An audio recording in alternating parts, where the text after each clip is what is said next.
University celebrates its annual Orange Central Weekend. How is the university welcoming back alumni to campus? And October is officially LGBTQ History Month at SU. CitrusTV reporter Sara Rizzo has more on how the name has changed since last year. And a new Ethiopian restaurant opened to the public tonight up on North Salina Street. CitrusTV reporter Amber McElrath is there to give us live information. Citrus TV starts right now.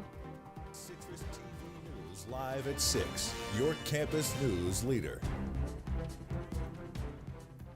Orange Central Weekend is here, and that means alumni will be back on campus for athletic events, campus tours, and more. Good evening, I'm Conor Wight. And I'm Rebekah Castor. This year, the SU Alumni Association says the school is offering milestone alumni reunions for those that graduate in 1958, 68, 74, 93, and 2008.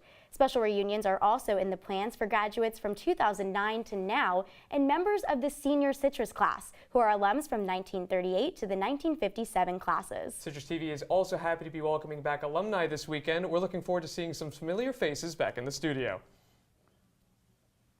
And University Union will also be welcoming Anthony Porowski, who is the star of the popular TV series Queer Eye. Porowski will be in Goldstein Auditorium tomorrow night for a moderated discussion and a cooking lesson for the audience. Before the event, the 2008 Homecoming Court will be crowned. To vote for this year's homecoming royalty, visit studentactivities.syr.edu/homecoming before midnight tonight. And students take many factors into account when choosing a university to attend, and the newest factor is one you might not expect. Citrus TV News reporter Landon Wexler has more on how university selection may be changing and how SU is responding. When college application season rolls around, factors that often come to mind are the university rankings, the campus, and student diversity. However, a recent USA Today article says more and more students are starting their search with dining options. There's a whole lot more to picking university than just the pretty view.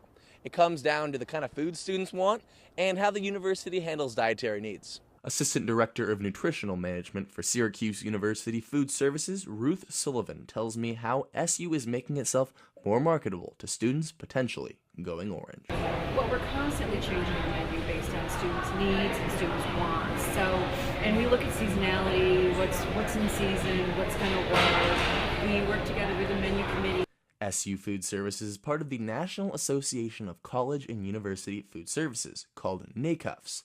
NACUFS puts together a student survey each year asking students about their dining experience. Sullivan says the student surveys truly impact the way food services operates. We're getting a lot of surveys stating they don't see enough healthy options.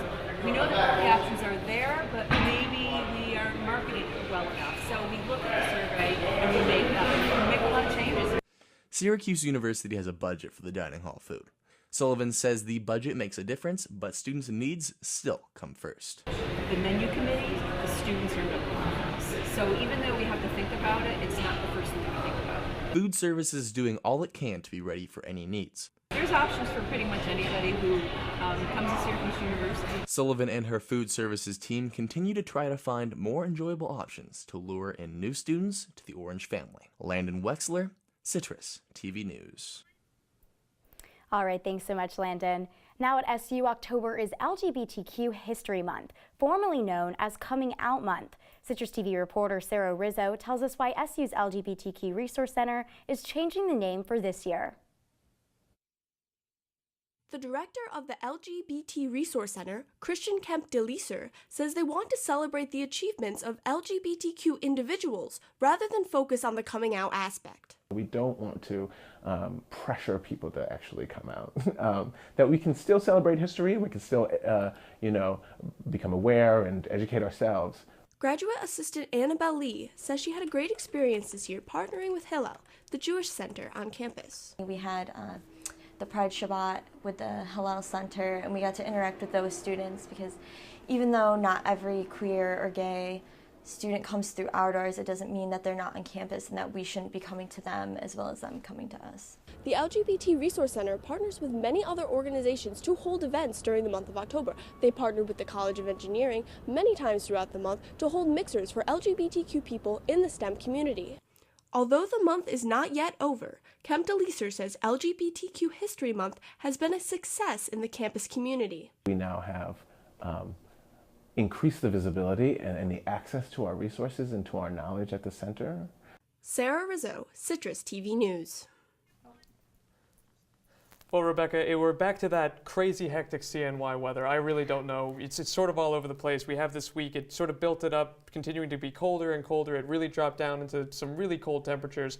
And then suddenly today, we're back to the heat. I had to take my winter jacket off that I had yesterday, leave it at home today. I was a little warm coming over to the studio today. I mean, there used to be snow in the forecast for this week. Now I don't know what to expect, but Zachary Levine does know, and he's going to tell you. Zach, what's up? I mean, nothing right now, as you can see outside on our radar. Really nothing tonight. It should be a clear night.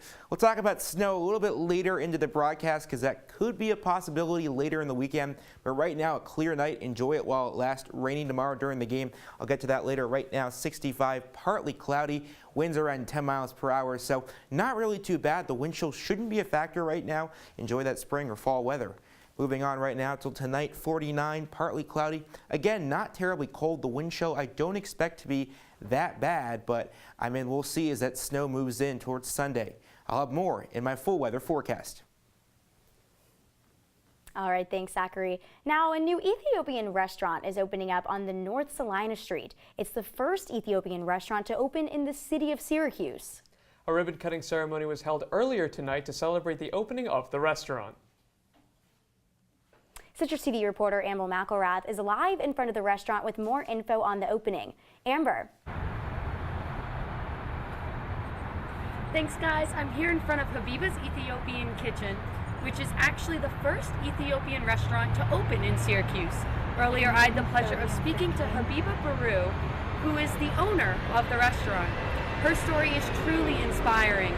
She learned how to cook from her mom at a refugee camp in Kenya. And then she came to Syracuse when she was 14, and she came by herself, but she persevered and actually started a catering business a couple years ago. And now she has her own restaurant. There was a ribbon-cutting ceremony a few moments ago, but the restaurant doesn't officially open until tomorrow at noon. They're going to be serving dinner 6 days a week, and they're actually going to have breakfast and lunch on the weekends. They're going to have traditional Ethiopian dishes and vegetarian and vegan options. This was her dream since she was 7 years old, and she can't thank the Syracuse community enough for supporting her and helping her get to where she is today. I tried the food earlier, and I agree with the mayor when he says that it's going to be a great addition to the Syracuse community. Thanks, guys. Amber McElrath, back to you. What a great story. Thank you so much, Amber. Habiba's Ethiopian Kitchen will officially start serving food to the public tomorrow. And now a man suspected of murder is free today after a video was released showing he wasn't at the crime scene. Alberto Pinette was released from the Onondaga County Justice Center this morning. Pinette was arrested for the killing of 12-year-old James Springer last week. Syracuse police say charges have not been dismissed against Pinette, but the investigation into Springer's death will continue. And with just over 2 weeks from Election Day, U.S. Representative John Katko and Democratic challenger Dana Balter are set to debate 4 times in their bid for the 24th District. Each debate will be televised or streamed online to let voters see the 2 candidates go head-to-head. The first debate will take place at 7 p.m. on Wednesday evening. And the Onondaga County District Attorney's Office says Anthony Saccone's sentencing, meant to take place today, will be postponed to November 7th. The DA's office says this is to accommodate victims Saccone allegedly killed in a drunken hit-and-run in February. Saccone will remain in jail until the November sentencing. And the jury in the Syracuse police brutality trial are in final deliberations. 57-year-old Alonzo Grant is suing the city of Syracuse and 2 officers who allegedly punched and kicked him during an arrest in 2014. Attorneys made closing arguments this morning, and jurors began deliberations at noon. Yesterday, a doctor testified that Grant's injuries were not as serious as he initially claimed. And coming up, a migrant caravan heading toward the U.S. border stirs anger in Washington. Find out how politicians are responding. And the United States suspends a major military exercise in South Korea. Find out why after the break. Patriotism. It inspires passionate debate, and it's worn like a badge of honor with good reason, because it means love and devotion for one's country. But what really makes up this country of ours? It's the people. To love America is to love all Americans. This year, patriotism shouldn't just be about pride of country. It should be about love. Love beyond age, sexuality, disability, race, religion, and other labels. because love has no labels.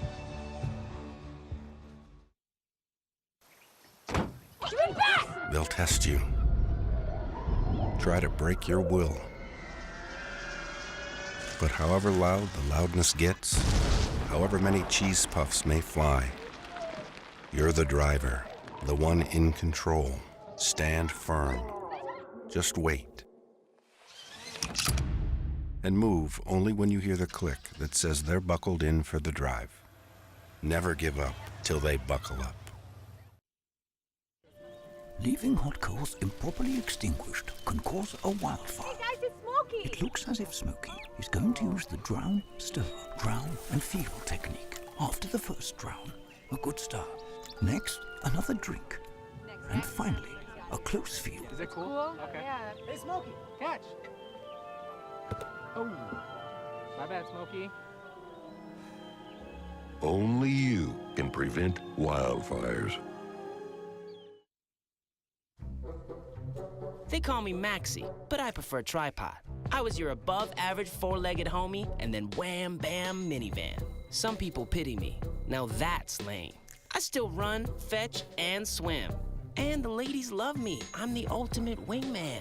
Just don't ask me to high five.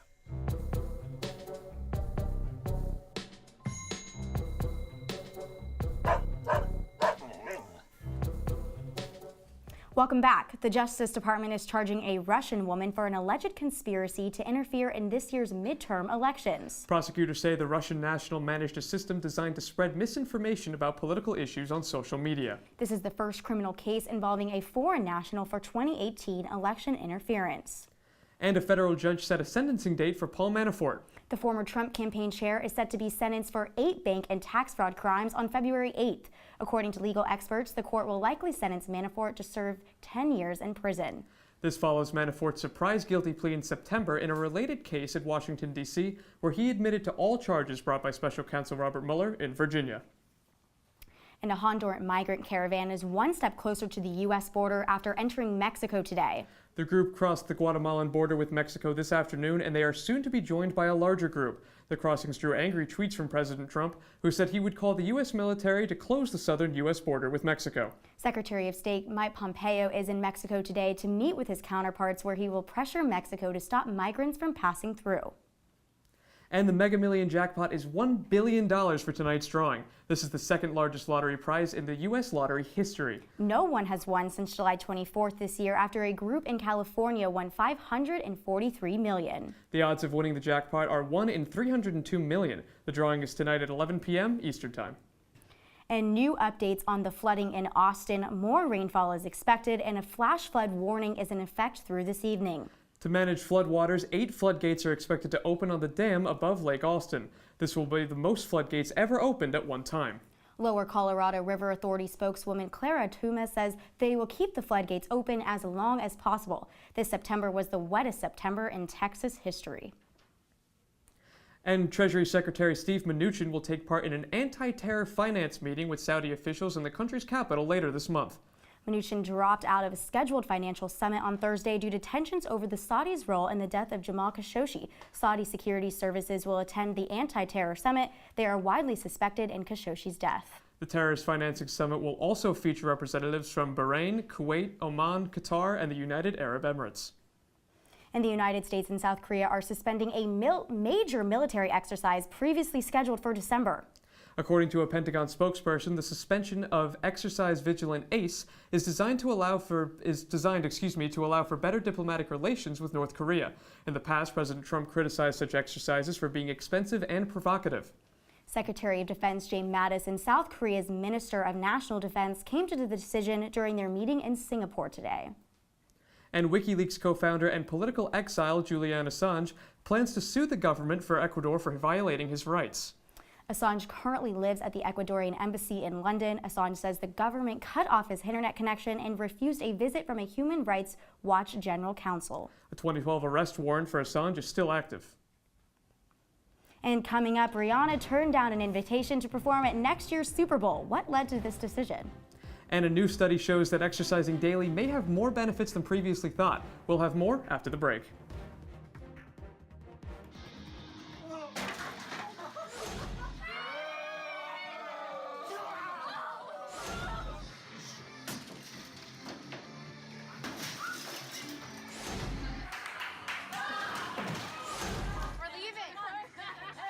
party fouls are pretty dumb. But if you decide to drink and drive underage, you could lose your license and your freedom. Underage drinking and driving. The ultimate party foul.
Welcome back to Citrus TV News. So as we mentioned earlier, it's homecoming weekend here at Syracuse University, and I'm so curious what the weather is going to be like for all of our alumni coming back to campus. You know, we have a football game tomorrow, going to be great tailgates out on the quad. I'm just curious, I hope we don't have any rain. Agreed. I really hope that there's no rain or snow for that matter, even though they will be covered in the dome. To find out what weather we'll have this weekend, we go now to Citrus TV weather anchor Zachary Levine. Zachary, what can we expect?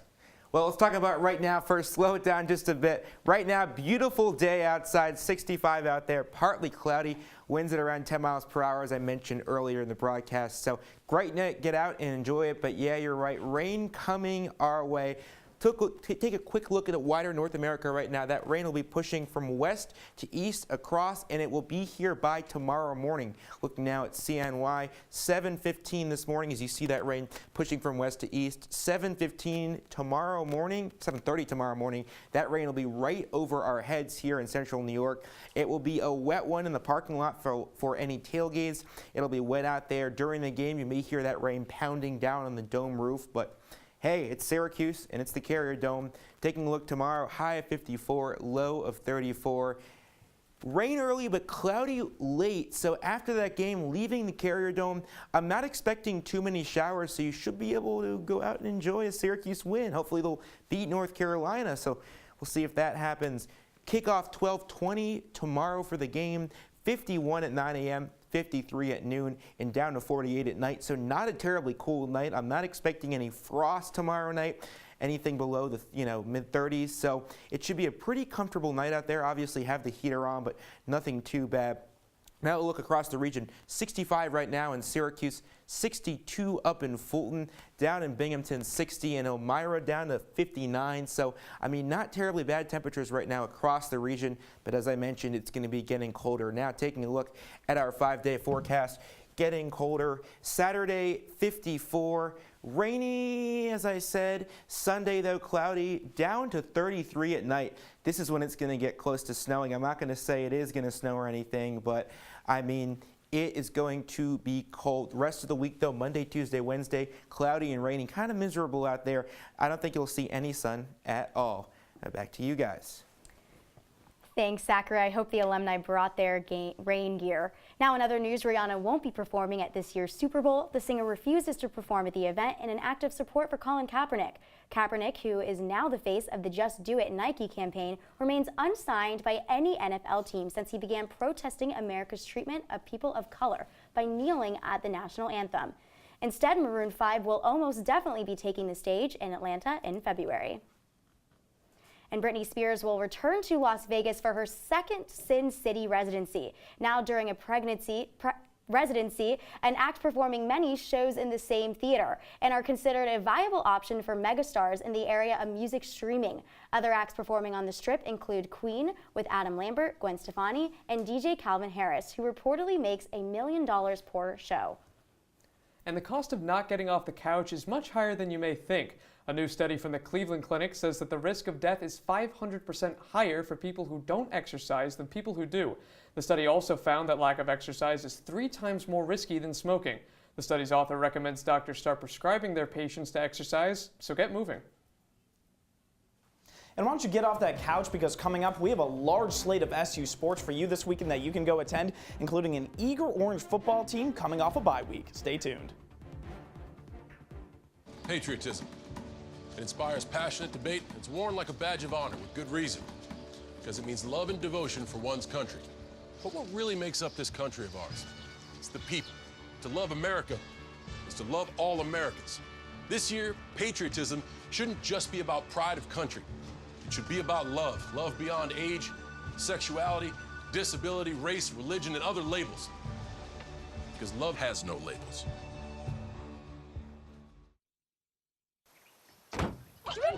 They'll test you. Try to break your will. But however loud the loudness gets, however many cheese puffs may fly, you're the driver, the one in control. Stand firm. Just wait. And move only when you hear the click that says they're buckled in for the drive.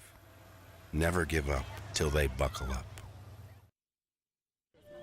Leaving hot coals improperly extinguished can cause a wildfire. Hey guys, it's Smokey! It looks as if Smokey is going to use the drown, stir, drown and feel technique. After the first drown, a good start. Next, another drink. And finally, a close feel. Is it cool? Okay. Yeah. Hey, Smokey, catch. Oh, my bad, Smokey. Only you can prevent wildfires. They call me Maxie, but I prefer tripod. I was your above-average four-legged homie, and then wham, bam, minivan. Some people pity me. Now that's lame. I still run, fetch, and swim. And the ladies love me. I'm the ultimate wingman. Just don't ask me to high five.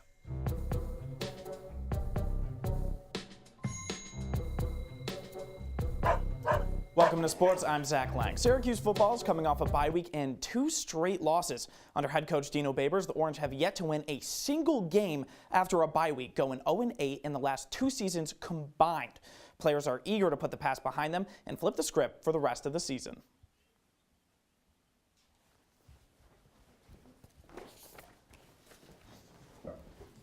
Pretty down, losing a tough one, but now we're prepared, we moved on, put it in the back of our minds, and everybody's focused, and I think everybody's going about their business the right way, and we're just ready to play ball.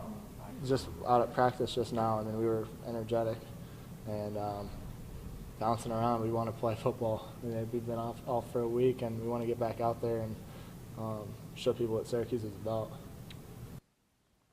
For all of the coverage surrounding Syracuse's return to the Dome, tune in to OTN. Q's Countdown will be live from the Citrus TV studio starting at 11:30 to preview all you need to know about the matchup with the North Carolina Tar Heels tomorrow. Later, catch all your post-game analysis on Orange Press Pass starting at 5:30. And coming up in just over 30 minutes, Q's field hockey takes on Louisville over at JS Coyne Stadium. The Cardinals have an edge over the Orange, ranking 10th in the nation, with the Orange just behind them at 15th. Louisville has won 4 of its last 5, its last one coming against Miami, Ohio in overtime. Cuse is looking for revenge after the Cardinals knocked them out of the ACC tournament last season. Game time starts at 7. And also at 7, Syracuse volleyball will be in action against a different Tar Heels squad. North Carolina's on a 5-game losing streak and are just 1-4 on the road this season. Santita Abangwase continues to light it up for the Orange, recording 7 blocks against Miami this season. Freshman Polina Shemanova is also on the rise, having set a program record for kills in a game for a freshman at 30 in a loss to Florida State. And away from campus, women's ice hockey looks for their first win of the season against Lindenwood. The Orange are 0-3 already on the season, having lost to Boston College in its opener and then dropped 2 straight to Mercyhurst here at home. Syracuse continues to split in time in net between goalies Maddie Welch and A.D. Cohen. Puck drop is set for 7 p.m. tonight, with the second game set for 3 p.m. tomorrow. And speaking of tomorrow, let's look at what's going on with all of the sports on the Hill. Besides football at 12:20, men's soccer will be away on Saturday at North Carolina State. And as I just mentioned, women's ice hockey plays its second game against Lindenwood. Sunday we'll see action from women's soccer as they play down at Wake Forest, and women's volleyball will be playing NC State here at the Women's Building at 1 p.m. And while Syracuse basketball isn't in play yet, it's still basketball season. The NBA is now in full swing as the Knicks and Nets get their first swings at each other in their second games of the season. The Knicks are coming off a much unexpected win against the Atlanta Hawks, putting up 126 points and a franchise record 49 points in just the second quarter. Meanwhile, the Nets are coming off a close loss to the Detroit Pistons in their opener. Tip-off is set for 7:30 p.m. tonight in Brooklyn. And in the world of baseball, the World Series is just around the corner. The Boston Red Sox have already punched their ticket, and the Los Angeles Dodgers have the chance to do the same tonight, leading the NLCS 3-2 against the Milwaukee Brewers. The Dodgers have won 2 straight after trailing 2-1 in the series. First pitch is tonight after 8:30 and can be seen on FS1. Well, Zach, you mentioned that SU football is back in the Dome. We started the season so well with those back-to-back wins, but as you mentioned, we now have back-to-back losses and a bye week. Can the home advantage get us the win? I think so. Syracuse has been, on record, Syracuse has been very good in the Dome under Dino Babers. As I said, on the road, not very well. However, the good thing for Syracuse in this game specifically is that they're going to have some key players returning. Ravion Pierce will be returning at tight end, and Antoine Cordy is also expected to return in the secondary. All right, thank you so much, Zach, and hopefully SU can bring home a win for the homecoming game. Hope so. We'll be right back with one final look at the weather after the break. Don't go away.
Welcome back. We have Citrus TV weather anchor Zachary Levine at desk for a crucial Syracuse question. Can we expect any snow this weekend? I don't know if you're a fan of snow, but I'm going to say no. Sunday we'll have snow sort of down in the southern tier, but I'm not expecting anything here. Let's talk about that 5-day forecast, though, and the rest of the week.